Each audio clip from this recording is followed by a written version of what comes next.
Okay, I would call the meeting to order. Welcome to the November 19th meeting of the Merrimack Trustees of Trust Funds. As usual, we'll start with introductions. I'm Chris Christensen, the chairman. To my right is? Is your microphone on?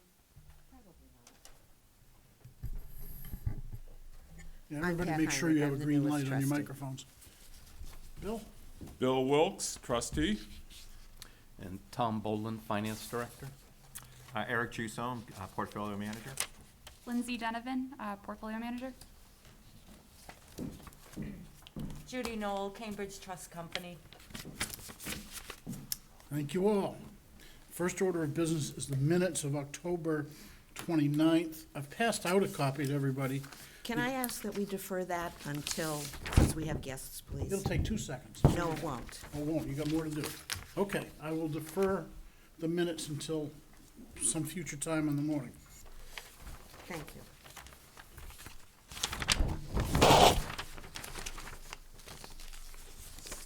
Which leads us to a portfolio review, starting with Cambridge Trust. Who wants to be first? I will start. We'll probably talk a little bit about the economy and then, the markets, and then talk about the portfolios as well as their returns. So far, the U.S. economy is on better footing than it was last year. Even though COVID cases are starting to increase, they're well below the levels of last year. And this reopening trend that started post-election has continued into 2021. So U.S. economy is growing, 2.5% right now. Slowed a little bit from the stronger growth that we had seen. But the biggest concern right now is inflation.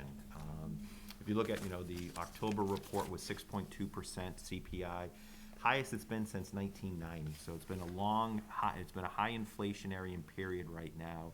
The Fed's view is that this is transitory. There's a supply chain bottlenecks. There's 83 ships waiting off the coast of California to be unloaded. You also have the logistical issues of not enough truckers to transport it across the country as well. So the Fed views this as transitory. They haven't, quote unquote, defined what the transitory period is. And some of the metrics that we look at, usually the bond market is pretty much spot on with their inflationary call. Interest rates have moved higher, but they're not at a level that would suggest inflation is going to be a long-term concern. How can it be transitory when John Deere just gave everybody ridiculous raises, bonuses?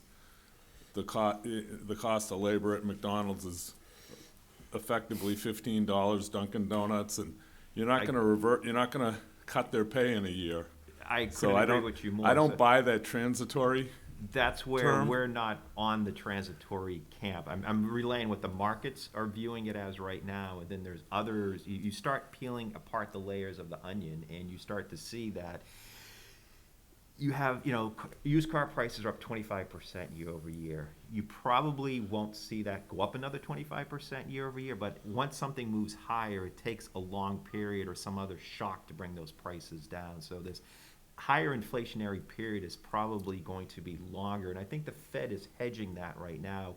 They announced at their October meeting that they're going to start the tapering program, to start unwinding the asset purchase program in place. So they're going to start by tapering $15 billion a month. And if you do the math, if they stay on that $15 billion a month pace, the tapering or the effective asset purchasing will stop at the end of April. And the market is now saying that the Fed may actually start raising rates soon thereafter, the first tightening to happen. Again, we're at zero. We're going to probably move in 25 basis point increments, maybe faster if inflation stays relatively hot. The Fed has this view that 2 to 2.5% inflation is okay for long run growth. Again, the Fed models have never been correct, right? If you look at every time the Fed goes through, I'm not trying to be fun. It's their models are models, right? The output is only as good as the input.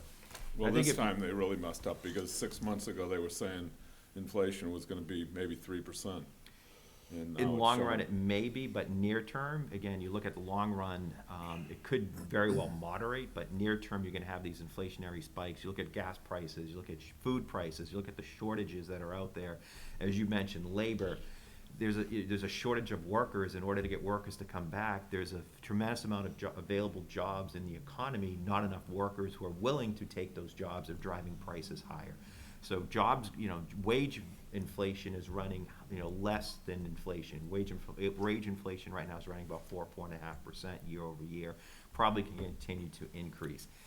You put that on top of fiscal policy, right? So the government right now just approved the infrastructure bill of 1.5 trillion. You have the Build Back Better, that's going to be another 2 trillion. You throw another on a heated inflationary view, you now put another $3 to $4 trillion into shovel-ready projects or other projects that can become inflationary as well. But it's an interesting dichotomy. If you look at the bond market, right? So you have negative real yields in this country in all asset classes in the fixed income market. So the real yield, you take the nominal yield of the U.S. Treasury and subtract out inflation. Right now you have negative 4% yield, real yields in this country. That can't continue. You can't have negative real yields to sustain an economy. So one of two things will happen. Inflation will come down or interest rates will have to rise. We feel interest rates are going to have to rise because if inflation stays high, you're going to have to see bond yields will start to have to reflect moving higher to reflect the inflationary outlook. If you look at break-even yields right now in the economy, those have increased as well. If you look at the 10-year break-even rate, which takes your yield, subtracting out the TIPS yield, the nominal treasury yield, subtracting out the TIPS yield, that's now the highest it's been in about 10 years, about 2.7%. So if you look at it, if you were to buy a TIPS bond, your treasury inflation protected security, that has a negative yield right now with an implied CPI of 5.25% right now.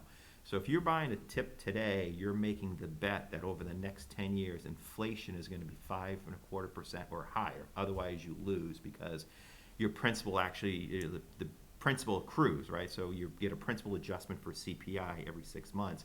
If CPI declines, then your principal value will decline as well. So there's an interesting dichotomy in the market where the bond market is not quite on board that inflation is going to be a heated problem long term. Near term it is. You've had the steepening of the yield curve, right? So long rates have moved higher. Short rates have also started to move higher as well. Lindsay will go over this a little bit more, but you look at the 5-year part of the curve, we're now over 1%, whereas last year at this time we were half that. So rates have moved marginally higher, but not to the level that you would expect given the inflationary, more than what could be transitory. I think they're very careful not to define transitory in terms of Q3, Q4, whatever. And you also have, not to belabor the Fed, but you also have Powell's term may be ending relatively soon.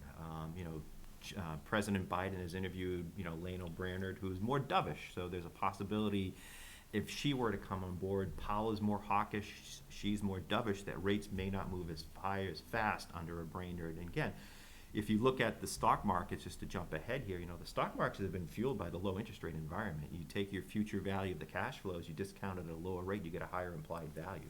So it's been a Fed-led bubble to a certain, not a bubble, but it's been a Fed-led growth to stocks as well. The stock markets have been really strong.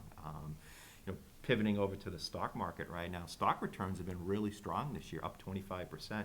Third quarter was relatively flat, but year to date through yesterday, the S&P is up 25%. But it's not been as broad-based as been the case over the last couple years. Your more defensive sectors of the economy, via utilities and REITs and consumer staples and consumer pharma, have all lagged the returns of the market. Utilities are only up 8% this year. And if you look at what's leading the charge of the S&P 500, if you look at just in that communication services sector, Google's up 60%, Verizon, AT&T are down 15 to 20%. Again, Google doesn't pay a dividend. Verizon, A&T have 5, 6, 7% dividend yields, so those yields continue to move higher, but you're not getting quite the capital appreciation as you would get in a Google stock. Again, Verizon, AT&T are still solid, growing companies, just not growing at the torrid pace of some of these tech companies. So again, the portfolios that we manage for you have more of that dividend to generate current income, and dividend-paying stocks have been out of favor this year as well as in the prior couple of years. There's been a pretty big shift in the S&P 500. It's morphed, it's the largest, companies by market cap. You're looking at, the largest companies in that index right now, very few of them are paying dividends. So it's really not a dividend-focused index anymore as it was several years ago. But overall, we're not seeing an imminent recession in the U.S. Inflation, the Fed's view is transitory. I think markets are saying it could be, it could not be. I think if you look at a lot of the trading that's going on in the markets, individuals are hedging, they're buying the 10-year treasury as well as buying the tip. So if one's, at least they're gonna get one of those two trades right. So it's an interesting market environment right now. There's a lot more talk about 1999 recently that I'm hearing. Yes. And, it kind of makes you nervous because I went through 1999. I did as well. Yeah. And you had a pretty big spike in rates in a very short period of time. And that's, 1999 was basically when we had the cap in rates of, 10-year treasury was 6 to 6.5%. So you've had almost a 30-plus year bull market in fixed income. And even this year, returns are muted to slightly negative, but you're not seeing a lot of positive returns, but you're also not seeing, So what do dramatically negative you returns. do if you sell 10 or 20% of the portfolio that's in equities? What What do you do with the money? Because that's the problem. I mean, you're There gonna is get no other- a negative return, or Yeah. you're gonna risk. There's the acronym You're gonna out have there. risk capital out there. Yeah, it's called TINA, there is no alternative. So there, whereas Goldman Sachs came out with their, 2022 forecast, and again, it's just a forecast, but they're estimating S&P 500 returns of about 10%. So again, we came into this year expecting low to mid-single digit returns, like a lot of, because of everything that was going on with COVID. But earnings growth this year and for the stock market as a whole has been really strong. So you've actually seen multiple compression because the earnings growth is catching up to the price now. So the market as a whole is not as expensive as it was last year at this time. We were trading close to 2 standard deviations above the mean. We're now closer to 1 or a little less than 1 standard deviation. So you've had multiple compression, not because of companies doing poorly, but because earnings growth has been so strong. So I think that's a good, looking ahead that, you're not you can never predict when a bubble will happen or when a market will have a downturn. But I think this year is the first year in quite some time we really haven't had a big drawdown in the market. Usually during the course of the year you have a down 10 or down 15 drawdown in the market. We haven't had that yet this year. So it seems like the market, even though the third quarter was sort of muted, the fourth quarter is off to a relatively strong start based on third quarter earnings. And just from the perspective of credit, because many of these companies in the S&P 500 do issue corporate credit, so investment grade bonds, the overall credit metrics of the investment grade bond market have also improved since the beginning of the pandemic. Leverage has gone down, interest rate coverage ratios have gone up. So overall, the credit market is healthier. And we've seen tightening across the board within these companies over the course of the year as well. So credit markets are also very healthy at this point, but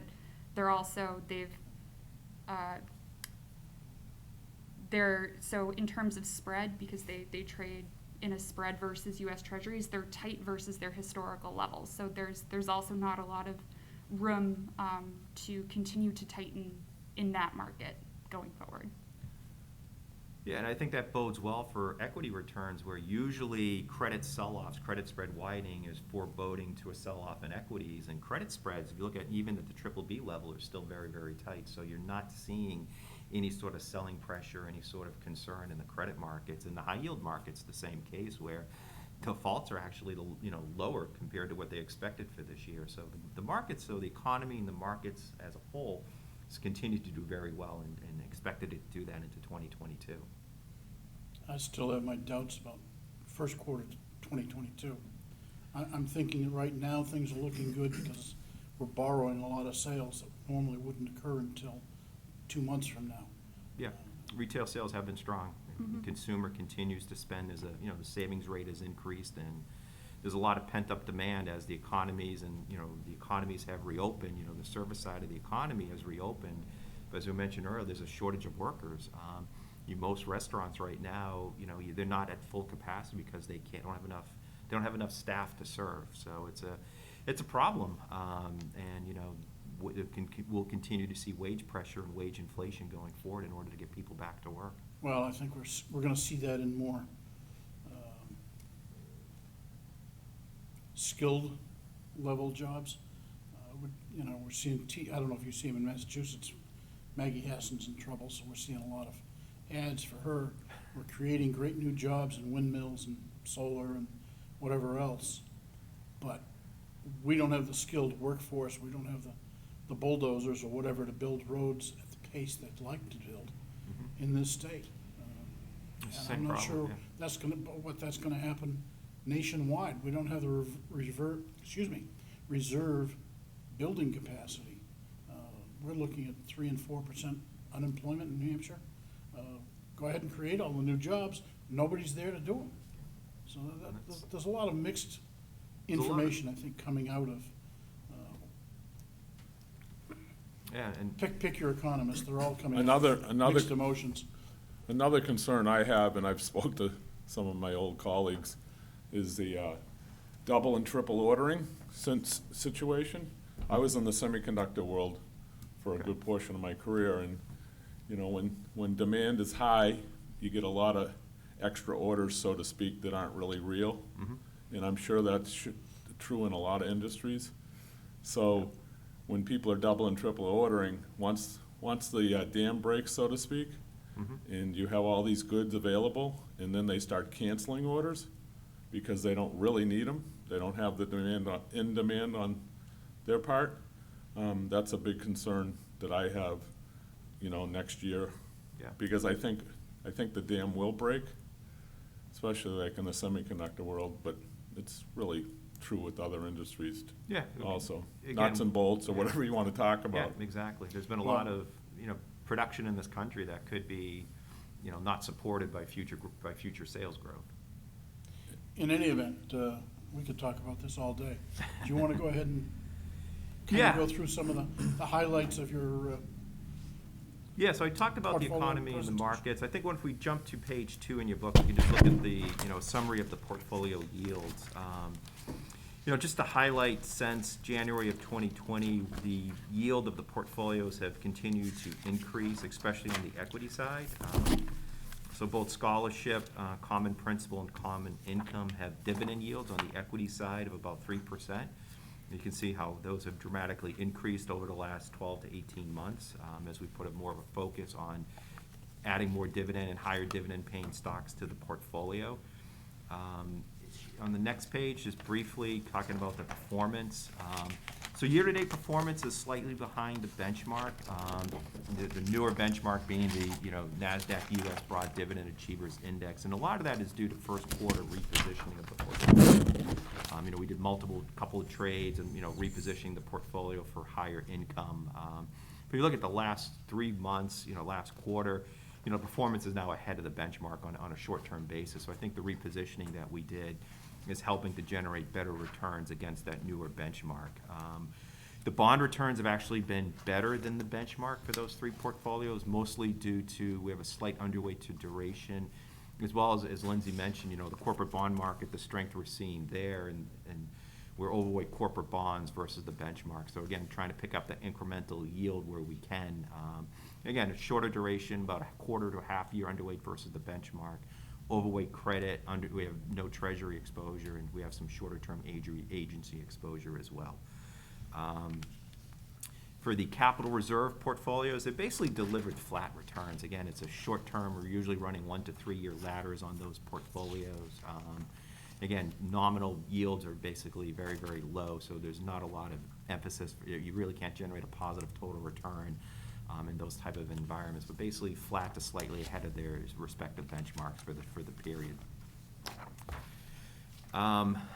With that, I know there was a couple of agenda items or questions.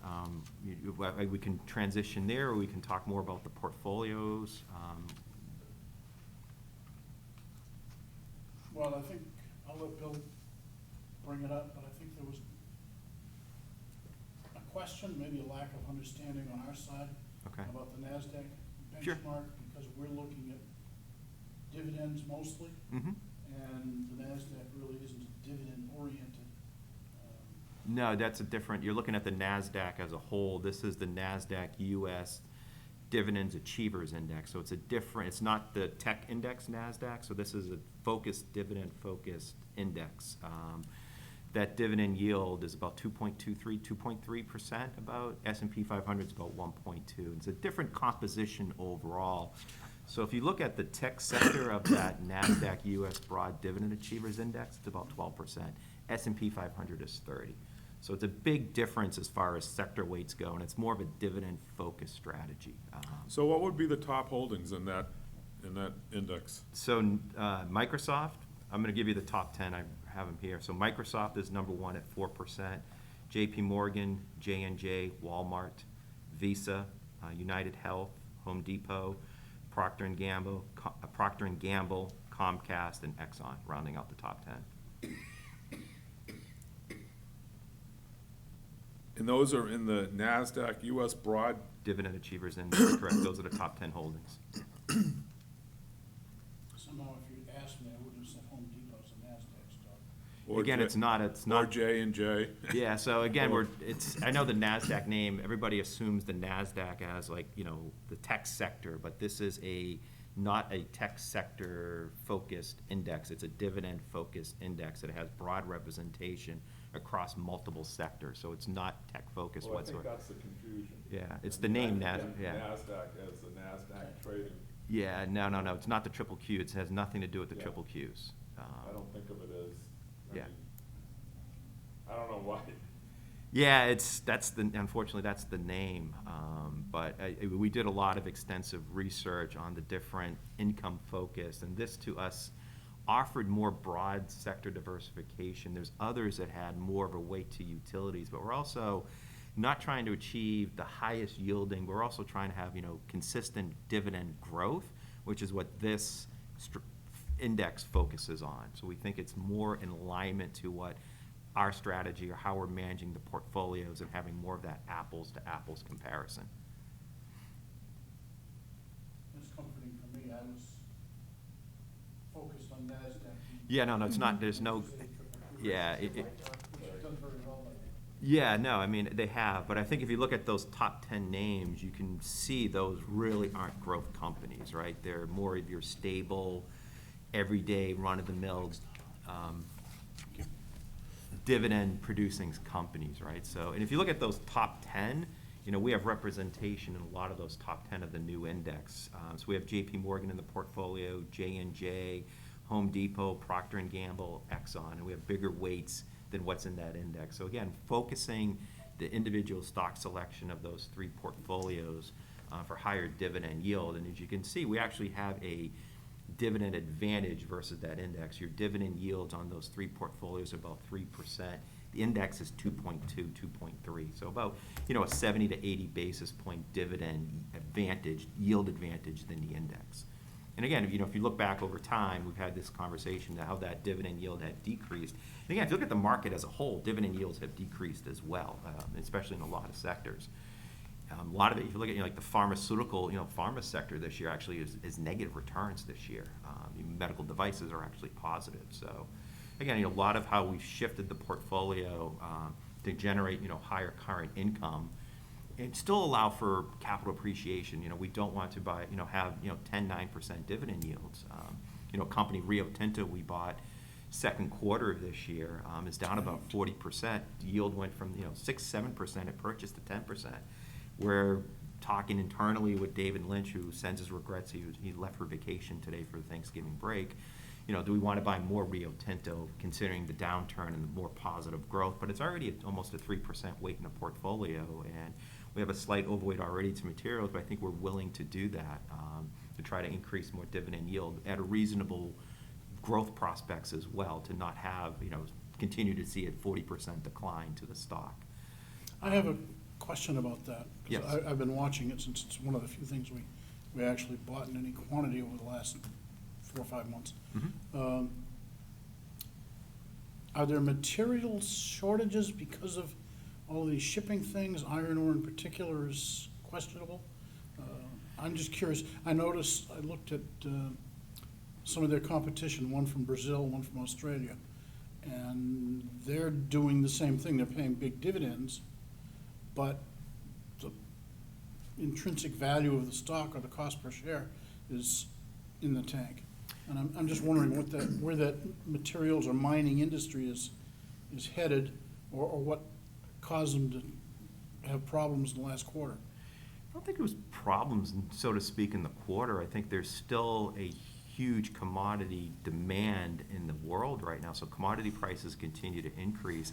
I just think that type of higher dividend stocks are just not in favor with the market right now overall, where, you know, if you look at Google and you look at, you know, NVIDIA, another name that's up 240% on the year, that's where the money is flowing more towards these higher PE multiple companies and not so much towards defensive or dividend-paying stocks.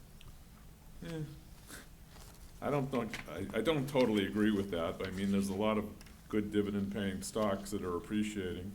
I mean. Yeah, I mean, they're not, I mean, it's But generalizing. not as fast as Not some as of the fast others, I as think is some the of the, point. you know. NVIDIA is, I don't know what category you'd put that in, but it's, you know, it's definitely a momentum stock to some extent too, because, Yeah, and that's you been know, the, everybody talks about NVIDIA and they're gonna, you know, recreate the world and everything else. Jim Cramer and a bunch of others, you know, talk about NVIDIA, but I mean, not sure exactly where I'm going with this, but that's certainly not a stock we want in our portfolio. and you don't have it in your portfolio. Yeah. Yeah, so I get, that's the dichotomy. They where- almost, what do they have, are they at $1 trillion valuation now, or are they? NVIDIA is pushing in the that? top 10 of the S&P, so they've had Yeah. to gotten up there to be in the top 10 of the S&P. I mean, I don't, you know, they're priced for perfection, so to speak, at this point.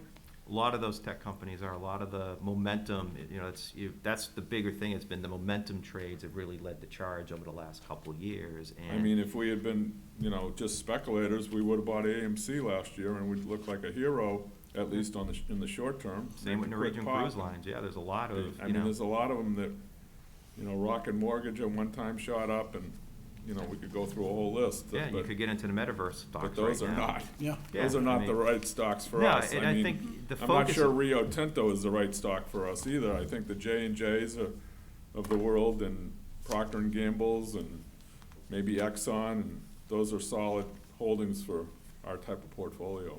I think, you know, the portfolio's focus is on high quality, and high quality has been out of favor this year, and been out of favor for a Which is couple years. fine, because Yeah. we've talked about, I mean, next year it might be in favor, It could very well be. and we're not like short-term investors. No, and we're taking a long-term view, exactly. So Well, the companies and- we have, and I think what you've seen over the last year is the portfolio turnover has dramatically decreased, where what was originally, you know, tend to be more 5-7 year holding periods for a lot of the stocks in the portfolio, that is more in place right now, where, you know, the excessive trading that happened in Q1 of 2020 is more of, you know, because of the pandemic and trying to get some reposition and some protection in place. But the way the portfolio is structured right now, we're very comfortable with the weights.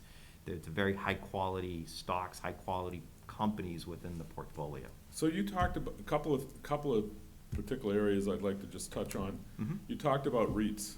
Yes. You briefly brushed on REITs and said they've lagged. I follow quite a few REITs, Mhm. and they've gone up substantially. It depends, just look at the REITs as a sector as a whole have lagged the broader returns of the market, but some of the REITs that we own have done very well. Yeah, I can't find many REITs that haven't gone up substantially. Yeah. Whether it's warehousing Mhm. or residential real estate or the shopping mall REITs, like. They're coming back, We yeah. have Simon Properties right in town. Yeah. Take a look at that chart in the last 6 Exactly, months. yeah. Federal Realty out of the DC market, I mean, they've all shot up substantially, so I'm not sure. No, we You know, where actually you have an say they've overweight, we lagged. actually have an overweight to REITs versus the index, so that's an area we like, and we're finding attractive dividend yields in the REIT sector. Right. Can I ask what Reits is? I'm new to this. The real estate investment trust, so it's. Thank you. The deal is somebody buys or assembles some money, buys a lot of real estate, and then has to return 90% of their earnings in terms of a dividend.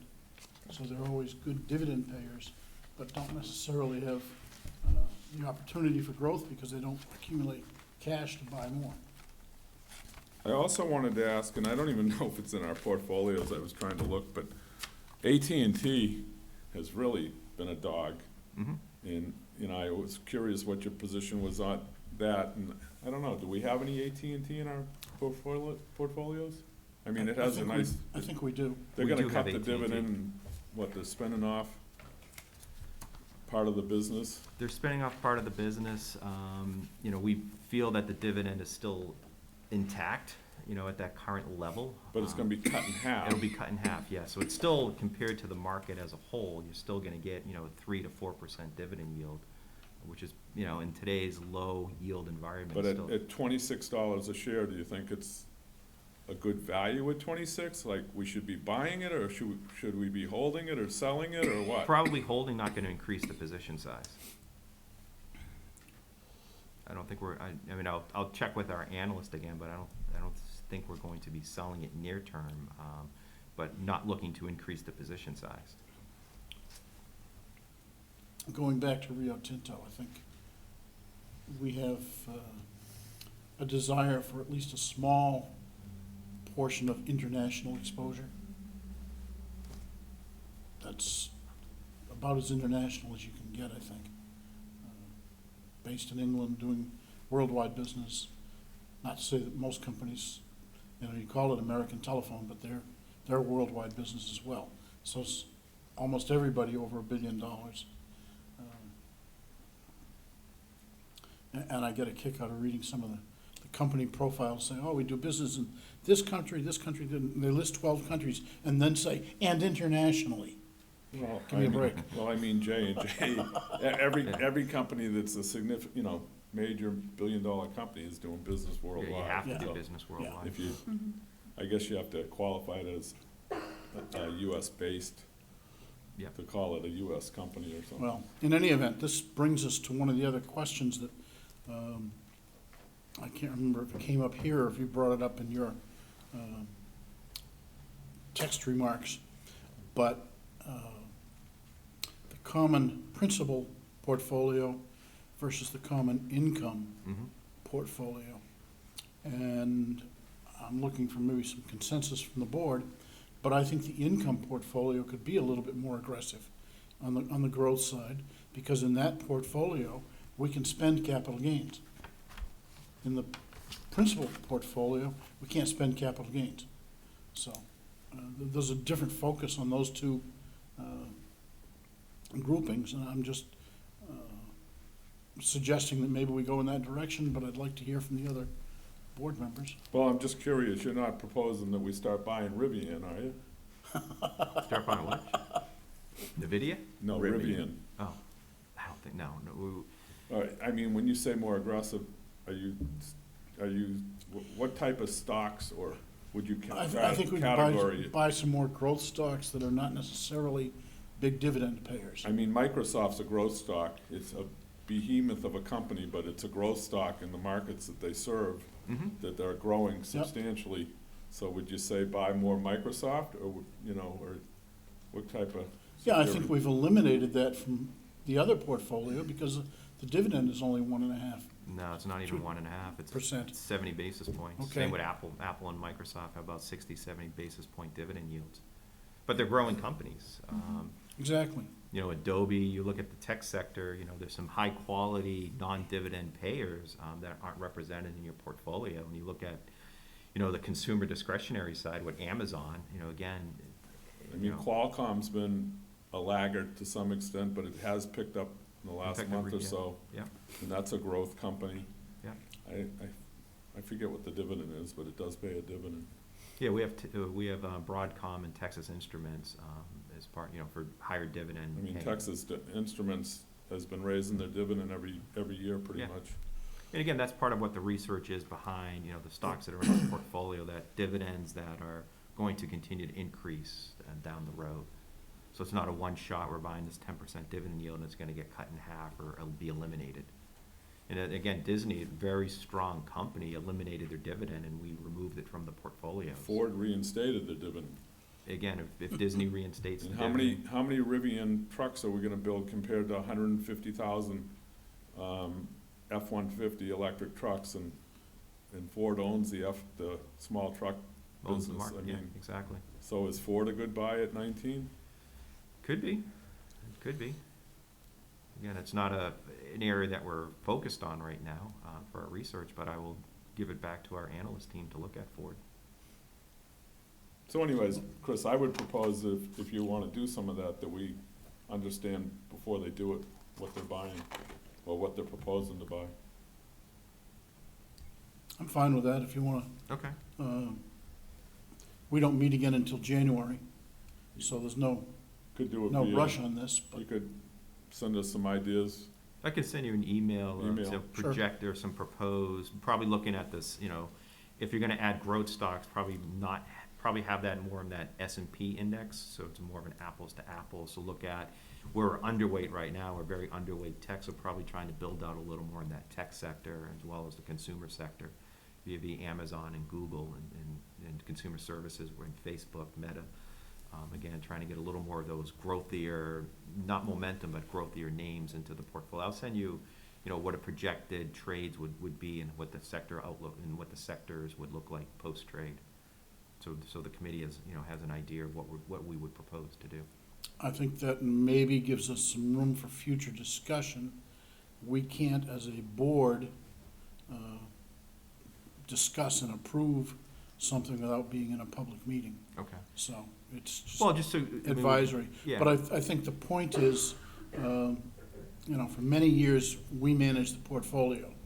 And at some point in time, we said, maybe that's not the best plan, because you can't manage millions of dollars in 1 hour a month. And so I think we rely on you when we give you a certain amount of freedom. And I think it's more just a sense of general direction that the income portfolio has more flexibility than the principal portfolio. Understood. Because right now, they're almost matching. They are Not matching, quite, right, but yeah. pretty close. Yes, exactly. So that was my point there. Okay. Can I ask a question here? Pat, go 'Cause ahead. did you just give them a direction about capital gains in the income portfolio? Indirectly, yeah. Because I thought capital gains had to go back to the principal and there was legal. That's why we have two funds. One is principal and one is income. Income, what's the difference then between the capital gain on the income, if that's the income from the, It's the income from the principal account. So that generates dividends, which go into the income account. Now they are expendable. does the Attorney General's Office, the Charitable Trust Division, think that the capital gains of the income aren't part of the principal, shouldn't go to the principal? I don't think it's anything that they've ever brought up Because- to us, and we've never brought it up to them. I think I read a court decision on that. So I'd like to, the proposal, there needs to be some research on our end as well. Okay. Qualcomm has a 1.5% yield, Okay. selling for 23 times earnings. For what it's worth. Okay. Good. And we are looking to add a preferred stock mutual fund to the mix as well. We did a lot of research on preferreds, and we've identified a provider, has about a 5% dividend yield right now, 5% yield, so we'll be looking to add that in the next week or so to the portfolio. Mutual fund or Mutual fund, correct. ETF? Mutual fund. Yeah, we did a lot of research and understanding between the $25 preferred and the $1,000 preferred and So I saw the Nuveen preferred dividend, yeah. Preferred Securities and Income Fund. How did you compare, not to micromanage this, but how did you compare that to like just the PFF? So the ETFs tend to traffic more in the $25 preferreds, and there's more yield in the $1,000 preferred market. So it's a different, broader market that more institutional players get into. So that's the preference for going with the active mutual fund, because those traffic in the $1,000 preferreds, which tend to have more yield than the $25 preferreds. But the same quality? Same quality, yes. Overall, same quality.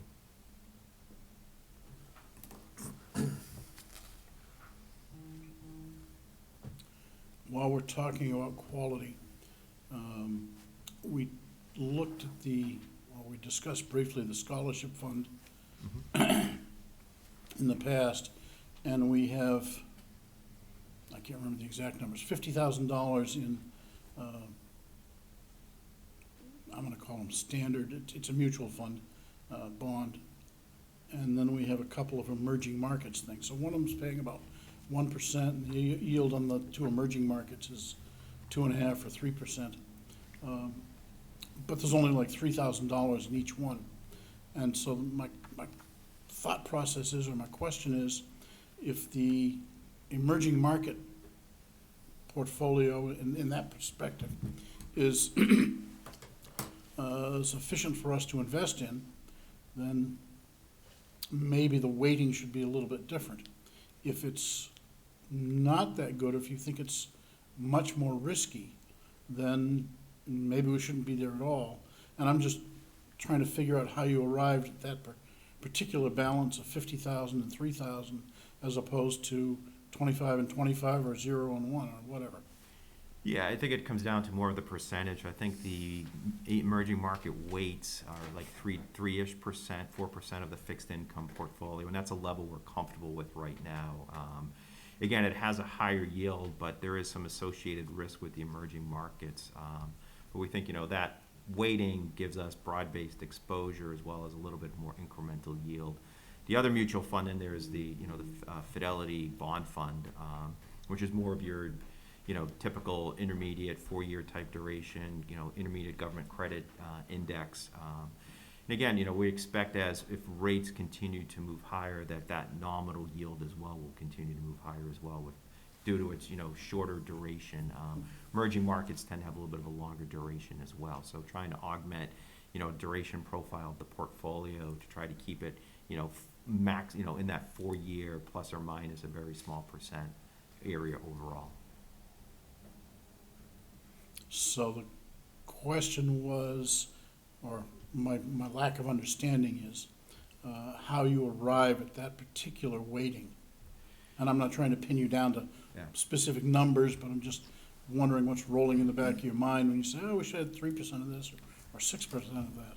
Well, I think it's just more of what we think is a quantifiable risk to the portfolio, considering the risks that are in the emerging markets. And even though it's an incremental yield pickup, we still feel 3-4% weight is what we're comfortable in having and across all the. It's the same. I believe it's the same weight as well in the income as well as the principal portfolio. So again, it's a smaller portfolio, so it probably looks like it's a smaller number.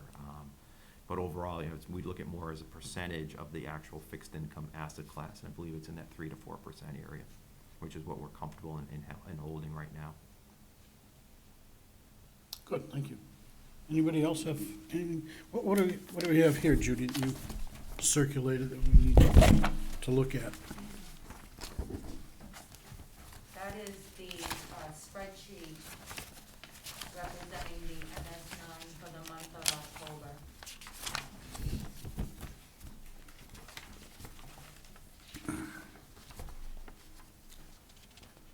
Okay, so this is the same thing. This is so small I can't read it. This is what you got via email. We get via email, yeah, okay. Yep.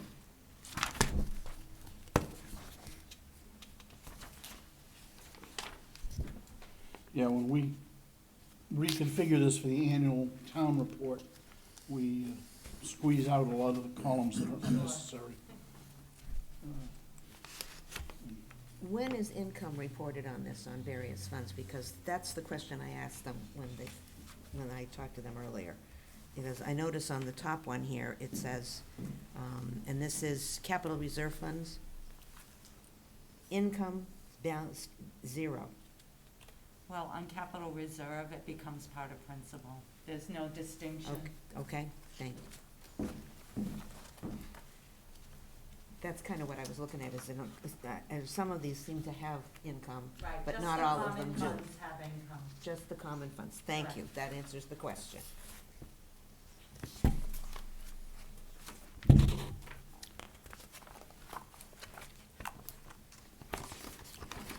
Okay. Going through the appendix, Eric or Lindsay, is there anything else that we should be highlighting there? I think it's mostly self-explanatory, but maybe. Yeah, maybe just talk a little bit more about rates, especially for the capital reserve accounts. Yeah, I was gonna say the capital reserve account and we always talk about ladders and that sort of thing. Where do we stand on like duration times and, you know, if we do get an increase in yield, how much exposure do we have to old stuff that has to bleed off before we can reinvest it in higher yielding stuff? So we do have a 1 to 3 year ladder in most of the capital reserve funds, and they do roll off, you know, every few months as we've built it. I believe the school fund is a little bit shorter in duration. It's closer to 1 to 2 years, so most of that has turned over into the lower yielding securities that have been issued since March of last year.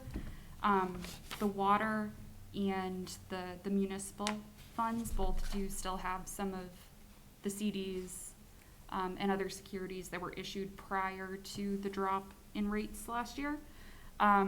We can come back with a breakdown of exactly what the difference is in terms of new issue versus older pre-pandemic issue.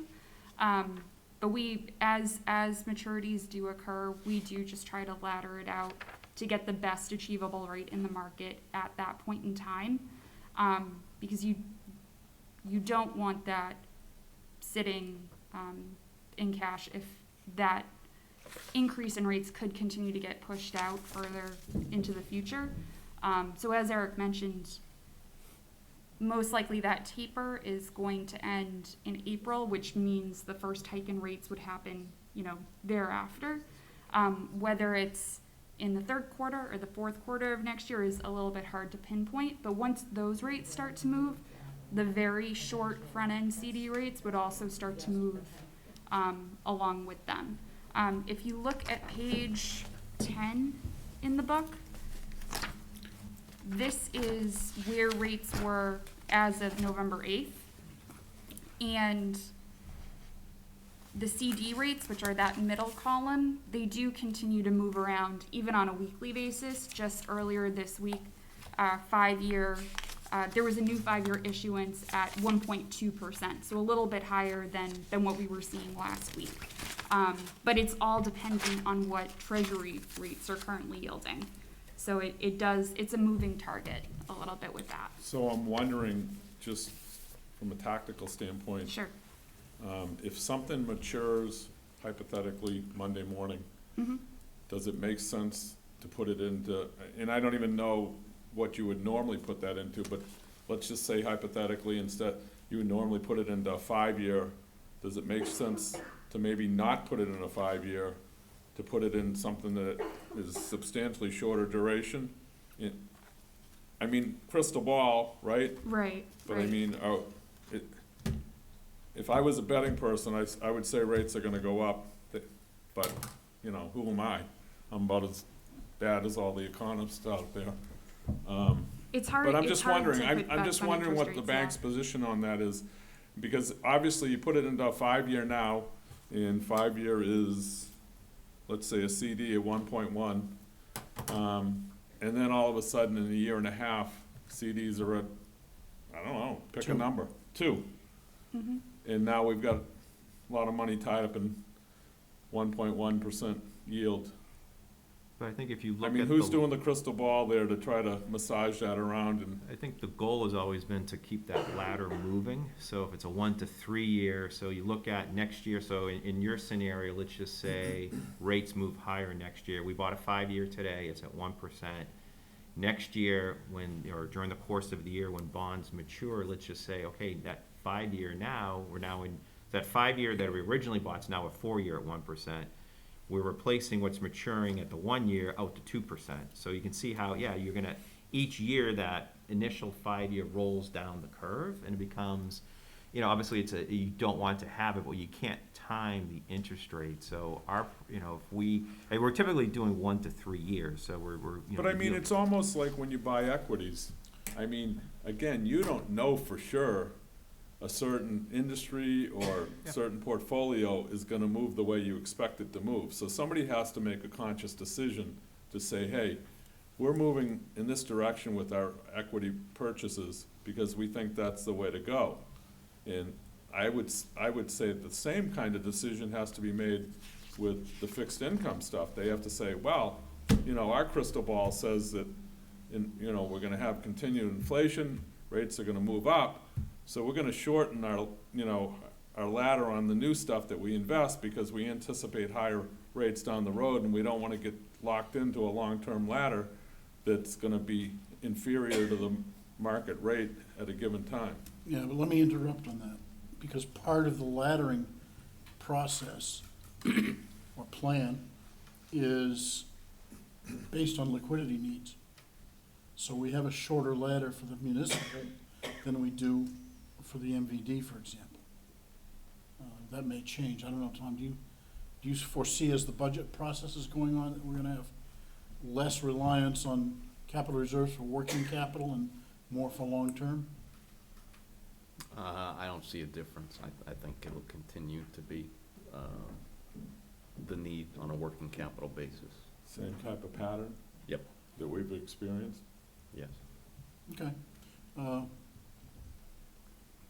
But Bill, to your point, if you look at the common funds where there's more, you know, it's not geared more towards liquidity, so to speak, but geared more towards a market call, we're have an underweight to a slight underweight to duration, so we're already anticipating a rise in rates.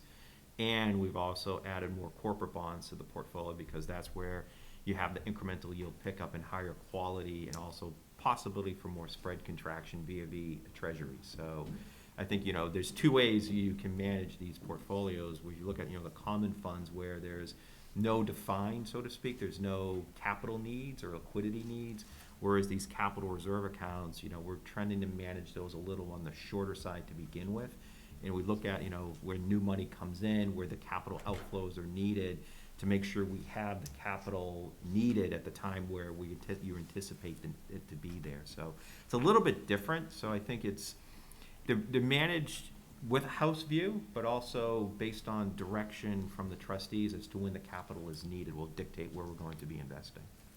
I just don't think that you should be in cruise control. I think you should, you know, you That's guys are not the cruise, yeah. you guys are the experts. And I think there's And been if years you past see- where an inverted yield curve, where we weren't going out and buying the 3-year paper, we were staying shorter because we're getting the better yield, and we had more cash flow or more liquidity than we needed, just because, you know, that's where the opportunity was. Again, in a 3-year ladder, you know, if you look at, you know, the yields that are presented here by Lindsay, you know, 1 year you go from 13 basis points to the treasury to 67 basis points. So in knowing if that 1 year, if we have enough liquidity in the 1 year and in the 2 year, so that 2 year rolls off and new capital comes into these portfolios, we would have liquidity needs met, but at the same time trying to get a meaningful yield as well. And again, it's all in, you know, treasuries, agencies, and CDs, which typically you're not taking on any quote-unquote credit risk to the market.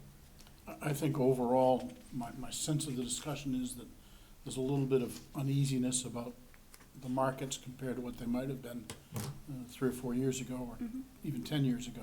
How often do the trustees look at the capital improvement plan? Because that's our guide for what the town or the water district or the school district is looking at 5 years out, 6 years out. And that might feel better that if you know they're planning something right now, it's in the They come to us capital. every 6 months and say, here's our cash needs for the next 6 months or a year. No, I was thinking more that if we have some of these capital reserves that we know we're saving for something that's 10 years down the road, we could go for a longer term on whatever it is you're putting in it. We don't need a 1 to 3 year ladder, because they're not planning on something for several years. But if you know that there's something, I happen to know at the school district, they're looking at roofs for every year, and I know there's not a whole lot of money in that capital reserve, but that makes a short term something I want, because they're not planning on holding it for a long time. Yeah, But that might be a way to The school look district at. basically doesn't use capital reserve funds, they put it in the working budget. The town and the MVD, the capital improvement plan, start out at some point in time. If you look, the classic example is 10 or 15 years ago, you're gonna put $5,000 a year into a new salt shed for a 20-year plan. Yes, I actually, I And know they that. stopped doing it. They don't fund it anymore. They just don't. So even though the capital improvement plan is there, it changes every year. I remember for years we had a fund to widen Daniel Webster Highway. And we kept pushing that out to year 6, we kept pushing it out to year 6. And finally, the selectman said, or town council, I can't remember who it was at the time, said, okay, we're just not gonna do this and take it off the capital improvement plan. So I don't see the capital improvement plan as a guide for what we do. I guess I'm sorry to hear that.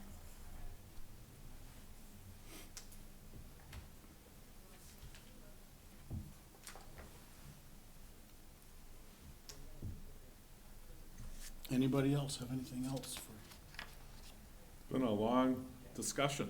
Yes, it's been a good discussion. It's Yeah. nice to actually do these in person again. Yeah, it is. It's I great. appreciate that.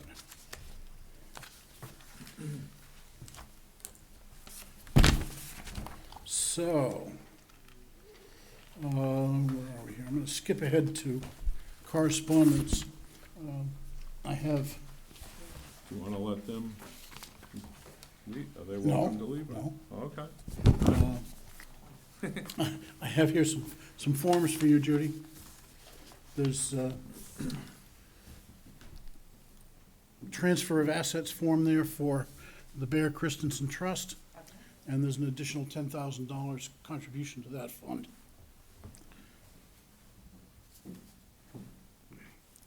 So that came in and goes out again. We have scholarships. And I put scholarships on the agenda because we pretty much do this every year, to say that in December and January, we get scholarship fulfillment requests, and we don't have a meeting to approve them, so we approve them in advance for the funds that have already been documented for those issues. So if you want to make a motion to approve paying those bills as they come in, that would be the standard. I'll make a motion, we pay the scholarships that we're committed to as the bills arrive. Any second or discussion? Since this is my first year, I've never seen them. How much are we talking? How many are we talking? The Greenleaf Fund is $400, the Gibson Fund is $3,500, and we have 5 $1,000 scholarships from the So it's a Watsons. standard amount every year? Yes. Okay, thank you. Then I will second that, but that's what I needed Okay. to know. Any further discussion? All in favor signify by saying aye. Aye. Aye. Would you be sure to include those numbers in the minutes, please?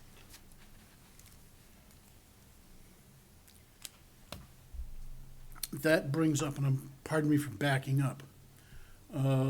We have in the scholarship fund right now $22,000 in cash. We have $3,900 in 2 obligations that will come in January, February. And we have $5,000 in the Watson funds, but the Watsons give us, or the Watson Foundation gives us $5,000 every December. So we're way overweight in cash. Okay. Part of that cash is earmarked for the preferred mutual fund purchase. Okay. We'll make sure we have enough left for the purchase for the scholarship. Other than that, just to say those are very predictable expenditures, although as college costs go up, we may increase the Award. award. So that's one of the reasons that the fluctuation isn't known until spring, but then the money isn't paid until the following Q1. So we're free to not be heavily in cash in that account.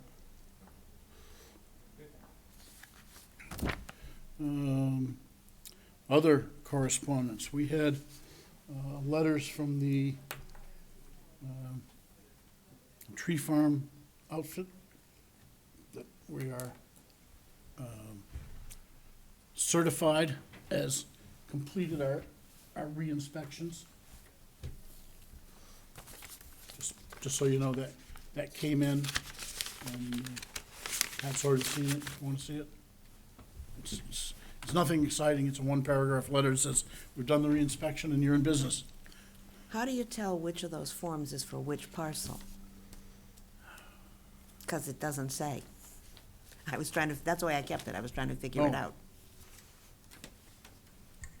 I didn't look at it in that light, so I don't have an answer for you.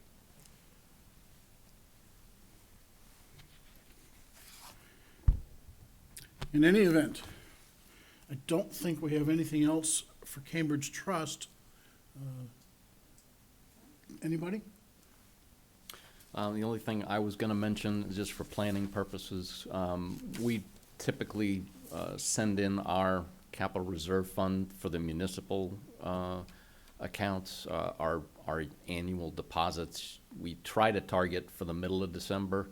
Tax bills have been delayed a little bit, so that money may not arrive till towards the end of the month, if not the beginning of January. So that's about $2.4 million that we'll be sending your way for deposit in those funds. Great, thank you. Okay, yep, And then you want $2 million back in June. in June, right. Yeah. I was wondering what would happen. I've been eagerly awaiting my Oh, have tax you? bill. Yeah. And I Yeah. said, geez, it hasn't come yet. Yeah, as it happens in my first year being responsible for the tax rate setting, we're probably as late as we've ever been. But I'm not necessarily taking credit for that. Been some interesting times at the DRA department, so. Yeah, because I thought they were obligated to Staffing set the rate by October 31st. Don't they have that obligation scheduled? I'm not sure about that, to be honest with you. I don't know that we have hardly ever hit an October 31st date, but, so, I don't know. I'm not sure. Well, that's their job, not ours. Right. Okay, I think we appreciate your time. Good to see you all. And we'll Thank you for move on to coming. other Yes. lines Thank of you. business.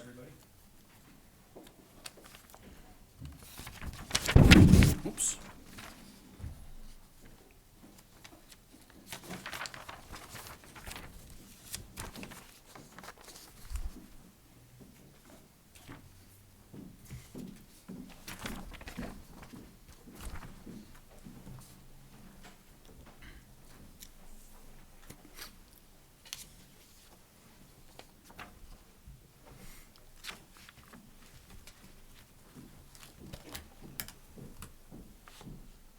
Okay, minutes of October 29th.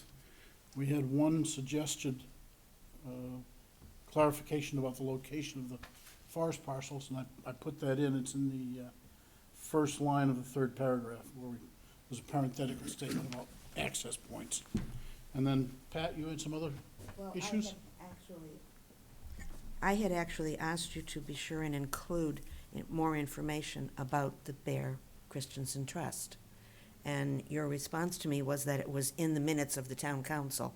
Right. This isn't the town council. And you talked about it during our meeting, and in fact, it's the trustees of the trust fund that need that information. So it really should be in the trustee of the trust fund's minutes. Well, we have a copy of the trust itself. The trust that you gave us last month, that was the original trust, Yep. that, from my reading, and I'm new at this as a trustee, that was what you and Lynn were gonna do, da-da-da-da-da-da-da. That's not, And in What we're dealing paragraph with 7, now. it says when we resign, it goes to the trustees of trust funds. so where's the note that you resigned? That was our verbal, in-person testimony at the town council meeting. So let's include the town council section, meeting in that, When or it's- when put they- something when in the they- minutes. When they approve it, I think we they can did put it that in last file. night, but, okay, well, that was last night. I Yeah. don't have it yet. okay. But the fact that it's in town council minutes, future trustees that are looking for information about the Bear Christensen Fund, the document that you gave them is superseded by the fact that you've resigned and now moving forward. I wondered if there was, and that was the point. As you know, I've been looking at the files, trying to figure out the what's, the where's, the when, and what we have for Bear Christensen is a document about what was, not what is. And I think the trustees of the trust fund should have something about what is in the file and attached to these minutes. Okay? So that's what I had asked, and I was a little upset when it sort of got ignored. Okay? Anything else? Do we have a motion?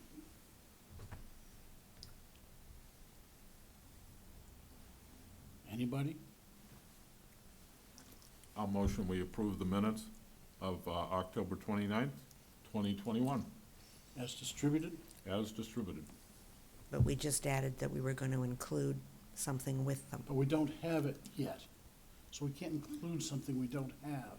Then I want more details on your discussion with the town council in the minutes. Because you told us how the fund was used, and I think that's important.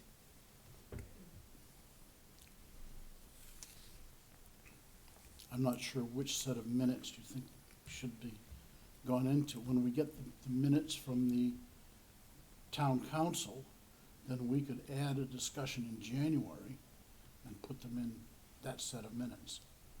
But until it exists, until they approve the minutes, which is yesterday, it Well, they, like the isn't a legal trustees, document. they, like the trustees, had draft minutes online. Okay? Tom, were you at the meeting last night? Did they make any changes in their minutes? Not with regard to that, no. Then absolutely what was in the draft minutes is sufficient. Okay. It didn't change, and we can all read it. But I want to be sure we have sufficient documentation so that we do what you had intended us to do with it, and that we have it, not the town council. Okay. Is that acceptable to the mover? That is acceptable. Then I'll second the motion.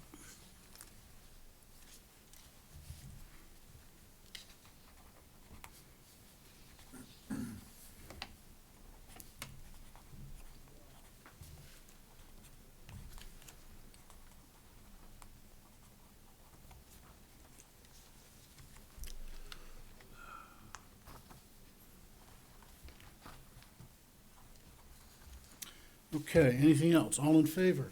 Aye. Aye. Aye, 300.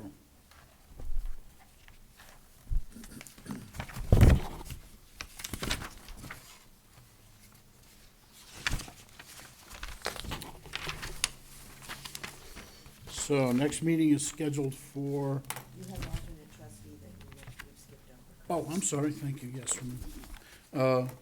I think I emailed you the information I had on that, but just to put it in the minutes, the town council looked at our nomination, and council with an SEL determined that the town charter does not have a provision for an alternate or two alternates that's already in the existing RSA, 3122, I think it is. So they want to go back and amend the town charter to make it match the RSA. And I wrote to them at Tom Koenig's request and said, you know, please pursue this. And my thought in the back of my mind, and I expressed this to Tom, was that the charter in the first place should have a global statement that says the RSAs take precedence. We're not a home rule state. So, but that's not my bailiwick. That's town council, CIL, SEL. So anyway, that's just to bring you up to date on that. What are the mechanic, Thank you, are you Liz? Yeah. Hi, nice to meet you. again. Well, I didn't see her in person Oh, the first that's time. right, you were on the I was phone, sorry. But anyways, is this gonna be a fairly easy thing to do, or is this gonna be like a act of Congress to do this amendment? They can do it at a town council meeting, but I I mean, think, does it go to a lawyer or whatever? well, the lawyer will help them draft the change. They will publicize it, hold a public hearing, and then vote on it. Okay. I thought amendments to the charter had to go on the ballot. Because we just changed the charter. It was just something on the ballot that just, they put it there, but they went through the whole process of public hearing, and then it was on the ballot in April.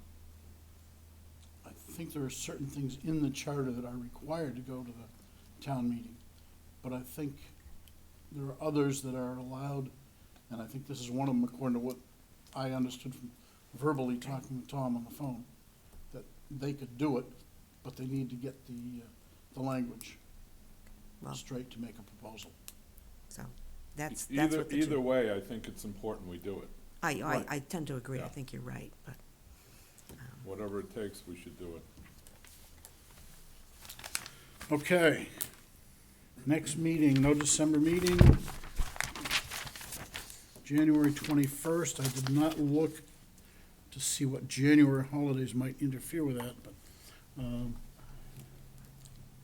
I don't have a calendar in front of me. Is there a Martin Luther King Day in there somewhere? 17th, So that's all passed by the time we get to the 21st. yes, So we're good. yes.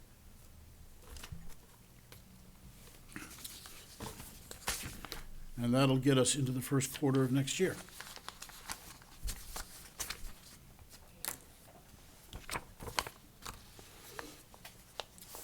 Anything else that people want to bring up? Motion to adjourn. I Lit? have one thing. Go ahead. As I told you, I'm looking into the files to see what, the where, the when, and so forth. And I had the pleasure of spending 2 hours with Tom yesterday, on Wednesday. It seems to me we need to take a look at the disposition of municipal records, because there's an awful lot of stuff in those files that we don't need to keep. And sadly, there's an awful lot of stuff in those files, and they're not really well organized. And I did see some letters from you, and I know you've tried, and I know Tom's tried. But I saw some of the files I looked at had 5 copies of the same piece of paper, and there's just an awful lot of stuff in them. But I think we need to look at them. For example, bank records, you only have to keep them for 6 years. And I know they go back way farther than that.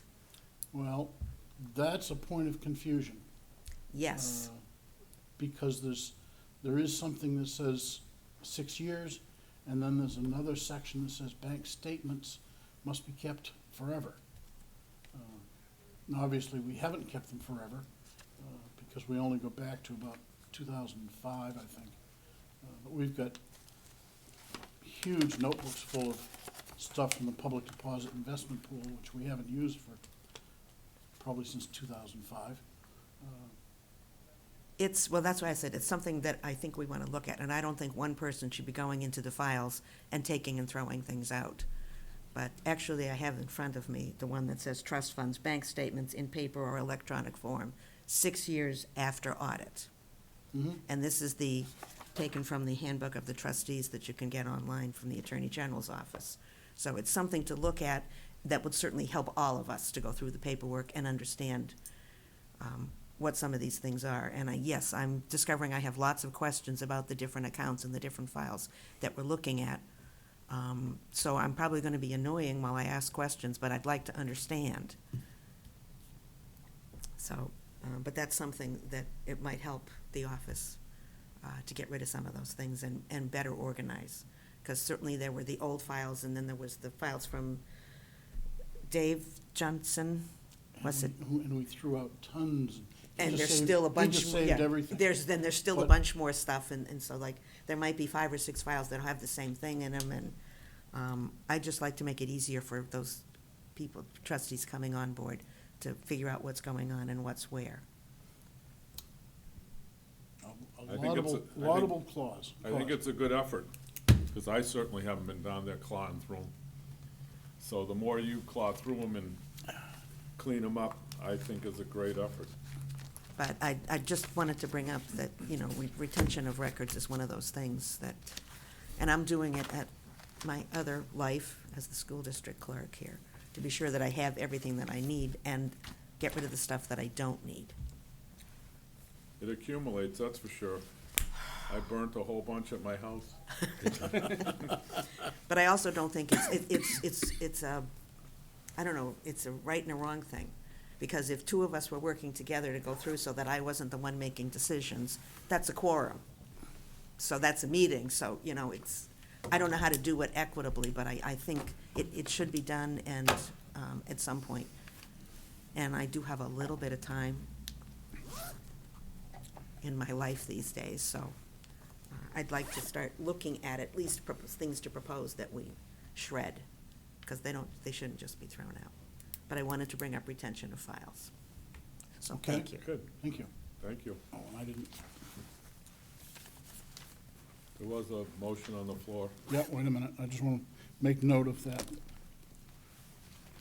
Otherwise, it'll get lost.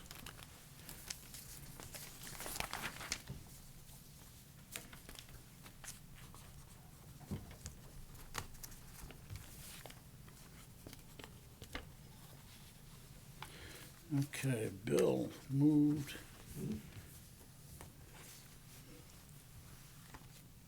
$10.15. Second? All in favor? Aye. Aye. 300.